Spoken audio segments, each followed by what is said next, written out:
Good evening. Welcome to Tiffin Talks. Today, I have a very special book with me, and I think this is the first of its kind, which has been written in India by someone who knows the subject better than all of us.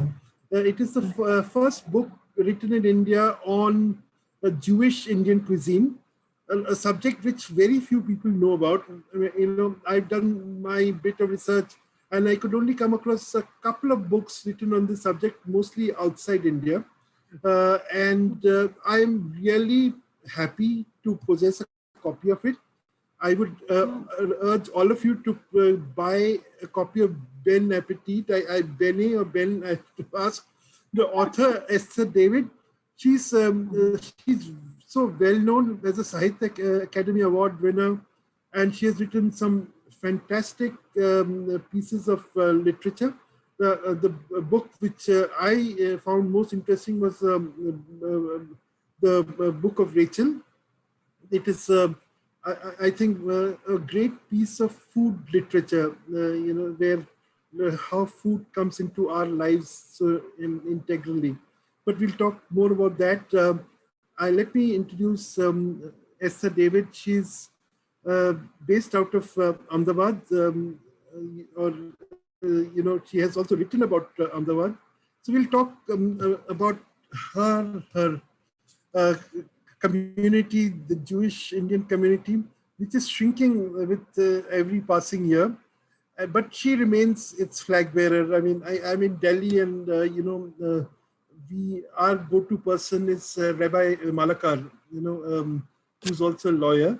And of course, but I think we all turn to Esther David's books to know more about this community, which, by the way, has a big history of about 2,000 years or more in India. But we'll come to that.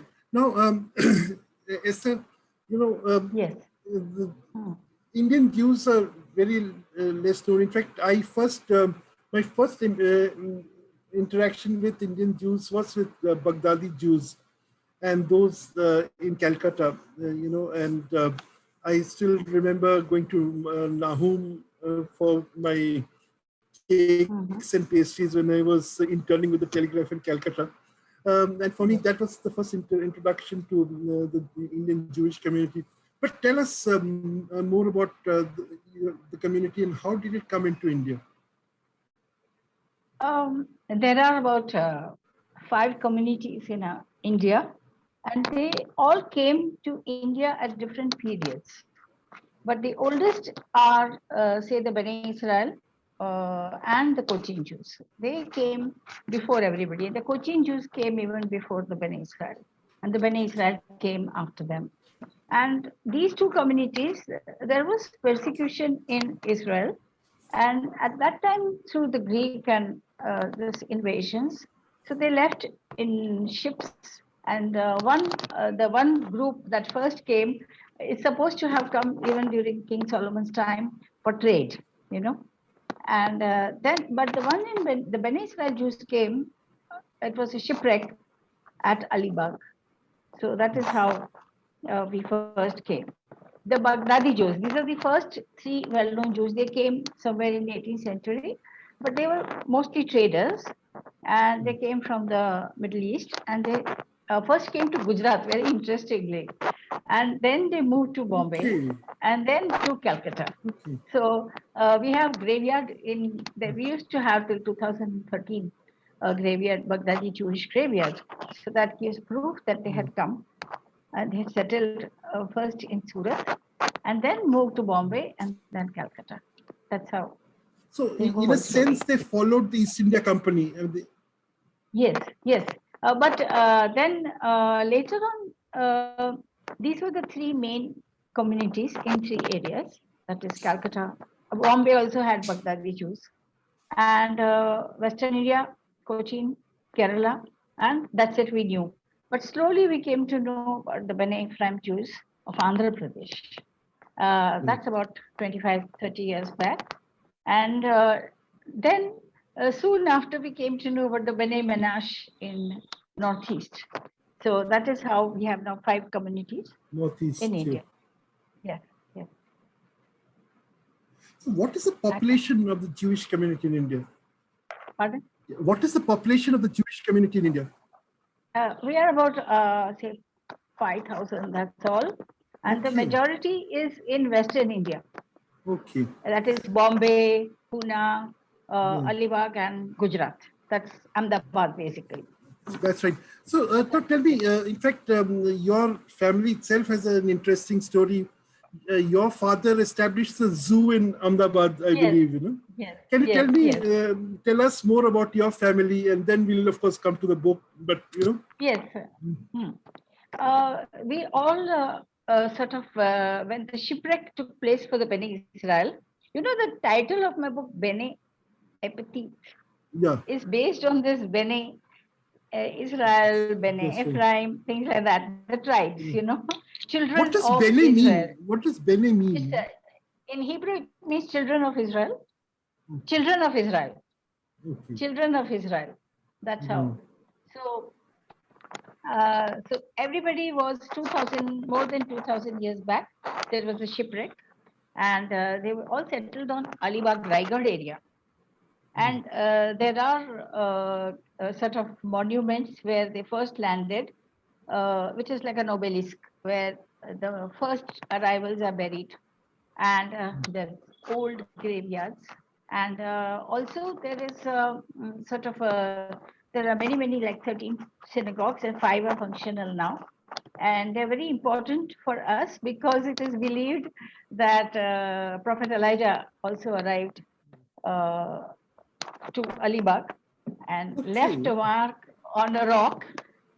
So it is known as the Rock of Elijah, Prophet Elijah, which we worship. Interesting. But Okay. so about 2,000 years back, all our families used to stay there. And as we had adopted some villages. So our last names have a Maharashtrian surname. Say if like I'm a Dandekar, basically. So the Dandagam, Right. Kenim, Sinkar, Nagaon is Like Nagaonkar. Revadanda. I think the original village was Revadanda. Right. Yes, Yeah.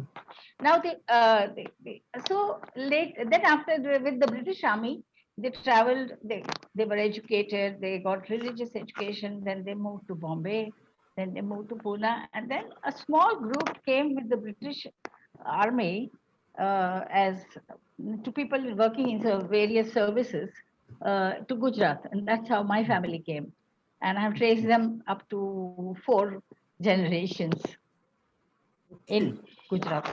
Yes. In Ahmedabad, In Ahmedabad, their house is still there, but we don't own it anymore. okay. Somebody else lives there, but it's in the old city of Ahmedabad. Yes. Right. In fact, Ahmedabad is the So that's setting the of your background. novel of the Forbidden City. Yes, I Isn't it? decided that what I know best is Ahmedabad. So I set everything around Ahmedabad, and the second place I know is Alibag. So I set everything around Alibag.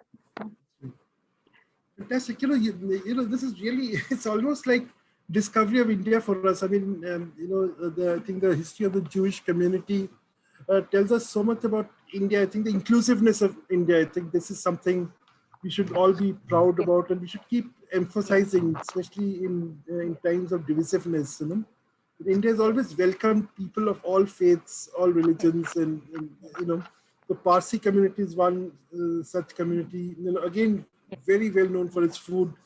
And the Jewish community is, of course, as we find from your book, Bene Appetit, you know, that it has developed its own food culture.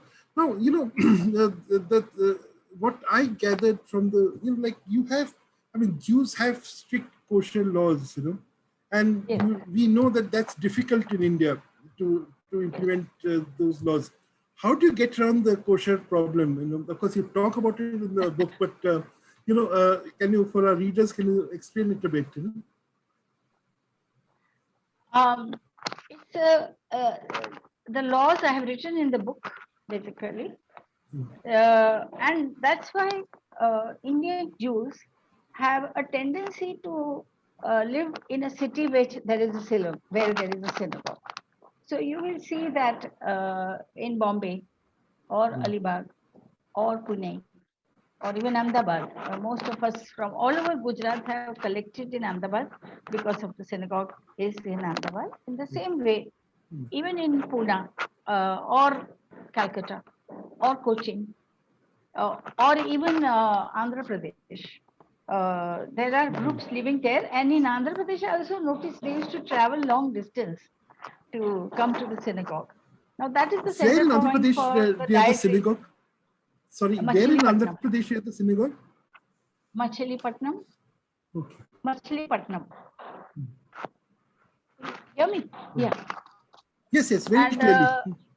yes, and there is in Northeast also they have what you call prayer halls and small synagogues. Right, right. We have strict dietary laws, and to follow them, there is always somebody who knows the law very well about say that means about which meats to eat or which fish to eat or which vegetables to eat or how to clean them Right. or which prayer to say over which this thing like say in the west we are supposed to all prayers are done over wine, wine. Right.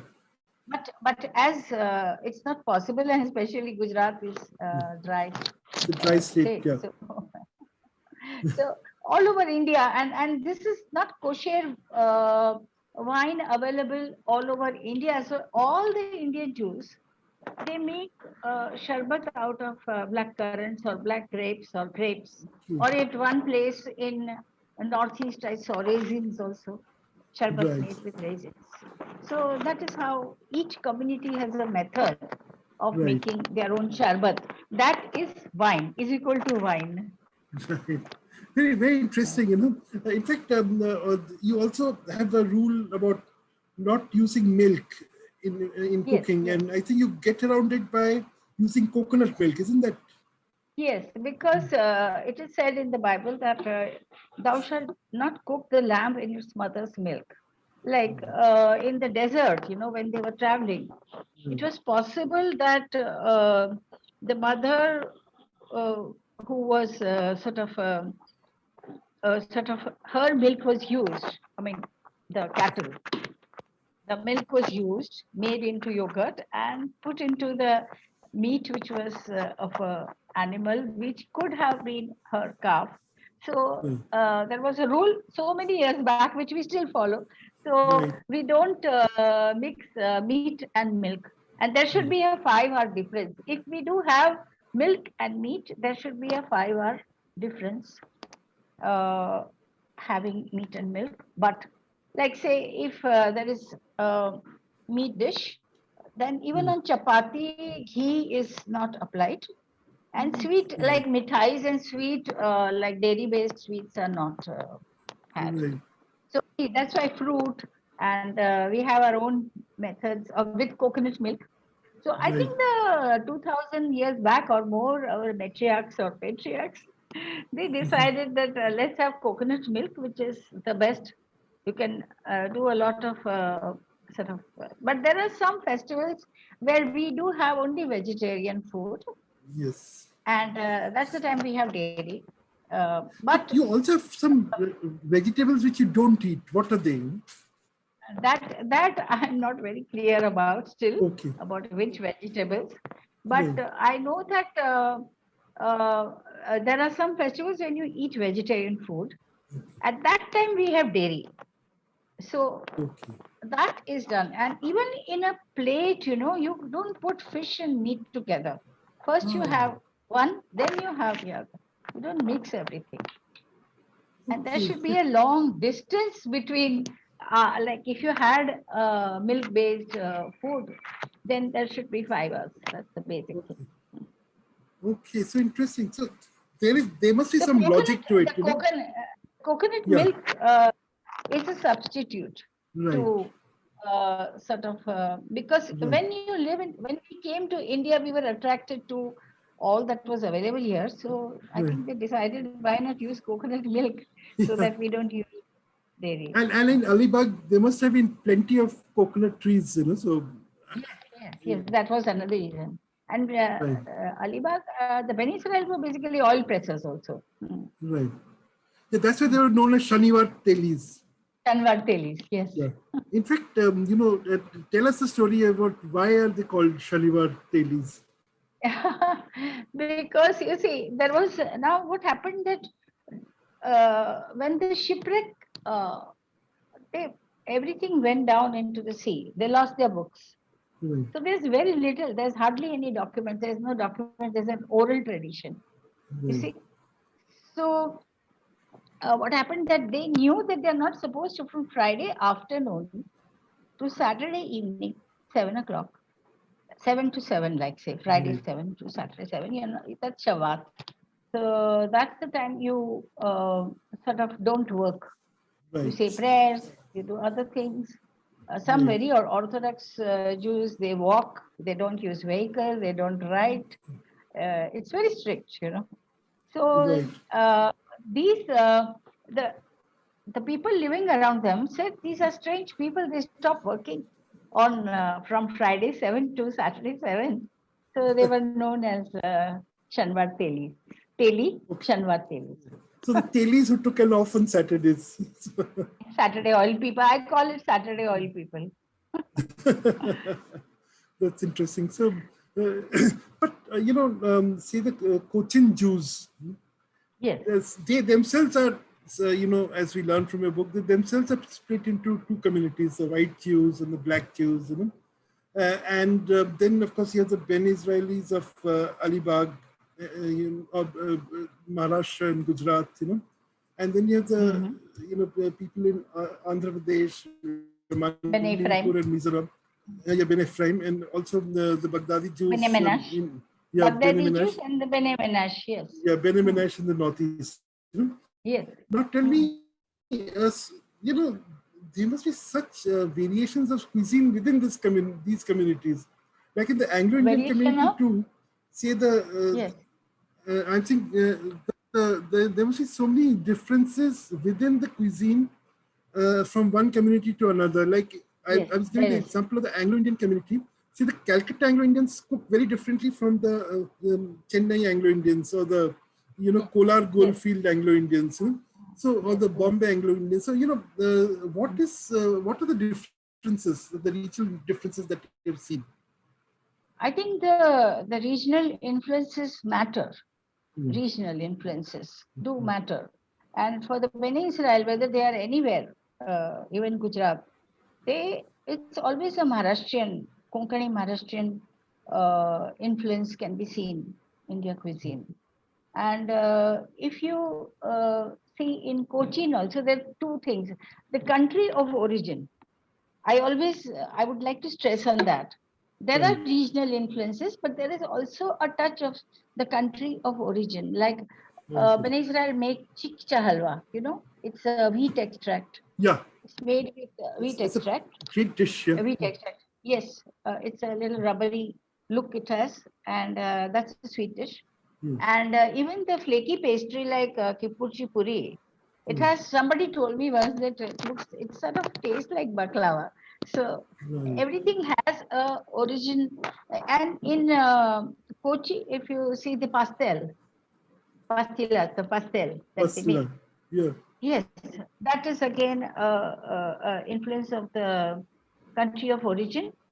And then there are other sort of foods that they make like Cochin based about chicken or rice dishes or anything. They have regional influences. And there's also slight Arabic touch there. So Spanish, local, regional, and a little Spanish touch. That's how it goes. Baghdadi, you will see the very, very strong influence of from where their country of origin. Right. That is seen very clearly, but they also So that's more of adapt Syria. to, Is it yes, more yes, Syrian and Lebanese influences? yes. One can see that in their Mm. food, but they also have a touch of regional sort of ingredients which they have added to their food. And in Bene Ephraim, it was a little different that they were very, very strict, very strict. they are more strict on than many other communities. I've seen that the Bene tribe of Andhra Pradesh. But you will see that I noticed that the til chutney, sesame chutney, was very Okay. close to tahini, very close. Oh, that's Or right. their chicken in gongura. Now, Right. they did not add anything but poppy seed paste and coconut and other ingredients. They were particular, and coconut milk, of course, but they were very particular that what they were adding to that. So it's very difficult to keep the law. So that was these are little things, or even their fish egg curry. Just, Yeah. and they test everything. That I hope we are not going wrong. So Right. there are a lot of ingredients like that, but like the three colored rice and so many other things that in Andhra I saw. In fact, And in the use of the gongura leaves, you know, yeah, Gogura, yeah. it really stood out for me. That look how Yes, at first I also was a little not very sure, and actually I come from Gujarat, so this one. I don't have so much experience about Gongura. I've read about it, seen on food shows and all. But once I was there, and a friend cooked it, and it was very good. Yeah. So the My way you one of my favorite cook dishes it, is gongura mutton. So yes. I love it. So it's the way you make it, I think. Mm, And the Bene Minash, mm, it has a lot of influence of Far East, Far right. East, a lot of influence. But Okay. it's a But little do they more also use difficult. But bamboo? Do they use bamboo, bamboo yes, they and eat bamboo. They because bamboo is fine, kosher, and bamboo they also make it with fish, right? sort of, and with stuffed inside, and then sort of roasted. One And question I had, say in Mizoram and Manipur, pork is mm, like almost the staple meat, and it's very yes, difficult to get other meats there. Chicken, of course, now has become popular, so that's but why they keep to themselves. okay, that's right. They don't So they because they don't have to want to stay get. out of pork. Yes, they had to stay away from all that is eaten there. So they Right, lead very interior, secret lives where they make things accordingly to that okay, extent that even the leaves of right, some leafy vegetables are right, cleaned in a way that they don't break the law. okay. That's right. Because then these regional variations really make the. I mean, we Yes, always think of, food as like a monolithic whole. But and yes, that's why everyone talks about authentic food. And my theory always is that nothing all authentic because it is as authentic as what's cooked at your home. yes, And so, exactly. and I think that's one thing that comes across in your recipes. That there's such regional variations.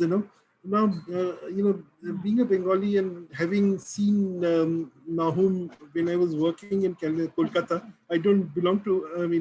I've grown up in Delhi, but I only Yes. spent a year and 3 months in Kolkata. Really happy 3 year and 3 months. Now, I'm very curious to know what are the Bengali influences on Indian Jewish cuisine. I think it's more of how do you say ingredients. I think they use a lot of ingredients, Right, and uh, that is seen in their curries, right, and it's seen in their pulao, biryani, rice, everything. Because right, their khansamas also were contributing a little, and the local right, like panch foran sometimes. right. So, and then for some festivals, they will have the pakodas or whatever, those potato sort That's of. right. In fact, potato Yes, masala is a very, very popular dish, isn't it? yes. Or what you call And makala. I was alu makala. I was fascinated by the jumping potato. Right.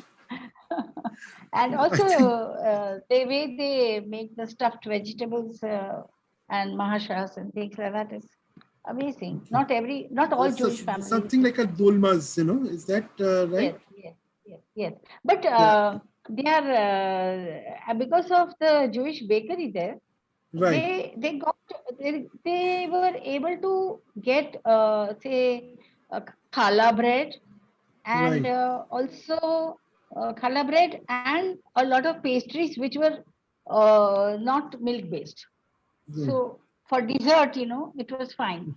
While the rest of India, we had to struggle. Like Northeast, they started making rice pudding with the black Right. rice, chakao, Right. right? And Exactly. the rest of us, we make either this chicha halwa, wheat extract, or a lot of Right. fruits or fruit based, or and I found Do you have something semolina like cake, Puran Poli? Don't you have something like puran Puran poli. Poli? Yeah. Yes, that In is for fact, that Purim. features. Yeah, yeah, that is for Purim. That is Is Queen it Esther's. exactly like the way it's made in a Marathi home? Yes, yes, yes. And on that day, food is totally vegetarian because it's Okay. ghee and this and that and everything. Right. That's It's right. totally vegetarian. Yeah. Yeah. In As fact, I told you, I was about to ask, because of your, problem with milk, you yes, most of the food, most of the lovely desserts that we have in our country are ruled out for you. Like, yes, I would say, absolutely. an Orthodox Unless, Jew won't have a but rasgulla, for instance. no. But I can tell you one thing that Right. most of us are also vegetarian. Most Indian Jews Right. tend to be vegetarian because we cannot get kosher meat according to the law. Right. So, and we don't want to offend our neighbors sometimes. Right. So we don't always, we are not always non-vegetarian. Right. So there is a tendency to be vegetarian. That's what I find. Only when meat is available or Right. chicken is available at the synagogue, fish is okay. Right. Only then it is made. In India, that is the difficulty of East and West. In West, Right. everything is available, while in Right. India, we have to wait for festivals when what we need is available. Like most of the like Passover food is handmade, made at home. Right. We can't get Right. it off the rack, Right. or we wait for the Right. sort of consulate or embassies to send us the matzah bread. Okay. So cooking is a problem for all of you. Um, Yes, if you follow the it's a very, Orthodox laws, yes, then it and is I a. think that when I noticed that how difficult it was, like this, many of the uh, recipes, they need a lot of work actually, and it's very difficult to make it according to the law. So Right. according to that, I wrote the recipes. Right. And in fact, talking about vegetarianism, it struck me a long time back. I had some friends from the Israeli embassy, and I used Yes. to meet them. They used to come over home, and I used to always check with them their dietary preferences, and Yes. they would always say, don't bother, just give us vegetarian food. So Yes. I used to say, but why, why are we killing ourselves? I mean, I used to joke with them. So, but they would It's say, safe, vegetarian is safe. yeah, they said that, look, that is the safe, and in fact, they used to get their own wine, the Galilee wines, Yes, great because wines, of the I must say, because again great of the wine. kosher laws, Yes. We So, have that only once in a while if somebody from abroad brings us the right. kosher wine for Passover or other festivals. Yeah, Otherwise, exactly. I was thinking it's for Passover, sharbat. what do you do then? Otherwise, Yeah, sharbat. right. This, so again, coming back to desserts, because you mentioned the bakery items, how do Yes. you make your cakes and all without any milk going into it? This the basic thing is what we have come to is semolina, Okay. semolina cake. Hmm. Hmm. Even some of the rice puddings, as I told you about black rice pudding Right. of Northeast, these Manipur, are made with, Mizoram. yeah, yeah, these are made with coconut milk. A lot of desserts are made with coconut milk, and as I told you about wheat extract also. And Right. so we uh, uh, this mithai is only, and fruit, a lot of fruits, but there's no, basically, there is a baked like challah bread. I Right. remember one incident that Right. I got over enthusiastic once about 15 years back, and I said with a bakery in Ahmedabad, I said, let's make challah bread and give it as a gift to my friends at the synagogue. So Right.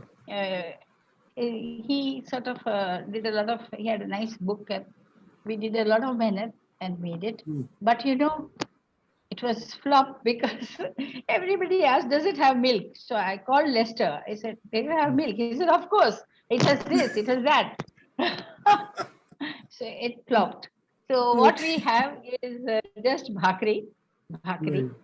bhakri, bhakri. Bakri, which has no milk, of Bhak- course. Yeah, bhakri, bhakri is fine. That's Yeah. safe. And then sometimes we have a white sandwich bread like buns and things like that. Right. But Right. khala now, our women are now learn to make khala at home. At home. Many women are learned to make khala because they travel between Israel and India, and they have relatives there, and they come. So they are learning to make khala now. You know, now going back a little bit in history, the first Jewish cookery book, as it is, it dates back to Yes. 1922, apparently, and I was reading about it in a blog, and it's called the Jewish Cookery Book, in fact, published from Calcutta. Unfortunately, not. I don't think there is any copy of it in India. Now, what did you do any research to find out who, if any, wrote any Jewish cookbook in India? Before you, was there any work done on Jewish cookery in Me? India?